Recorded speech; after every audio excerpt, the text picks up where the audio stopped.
சின்னவெண்மணி கிராமத்தில் உள்ள அருள்மிகு ஸ்ரீ ஆனந்தவள்ளி உடனுரை ஸ்ரீ பீமேஸ்வரர் ஆலய அஷ்டபந்தன மகா கும்பாபிஷேகம் நடைபெற்றது. செங்கல்பட்டு மாவட்டம் மதுராந்தகம் அடுத்த சின்னவெண்மணி கிராமத்தில் உள்ள அருள்மிகு ஸ்ரீ ஆனந்தவள்ளி உடனுரை ஸ்ரீ பீமேஸ்வரர் ஆலய அஷ்டபந்தன மகா கும்பாபிஷேக விழா வெகுமரிசையாக நடைபெற்றது. இந்த கும்பாபிஷேக விழாவானது வெள்ளிக்கிழமை கணபதி பூஜை, கணபதி ஹோமம், வாஸ்துவம் உள்ளிட்ட பூஜைகளுடன் மகா கும்பாபிஷேக விழா தொடங்கப்பட்டது.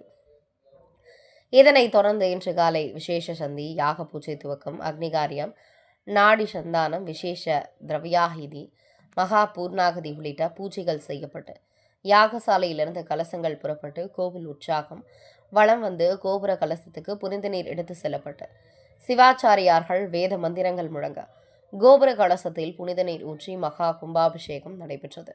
இந்த கும்பாபிஷேக விழாவில் சுற்றுவட்டார பகுதியிலிருந்து ஏராளமான பக்தர்கள் கலந்து கொண்டு சாமி தரிசனம் செய்தனர்.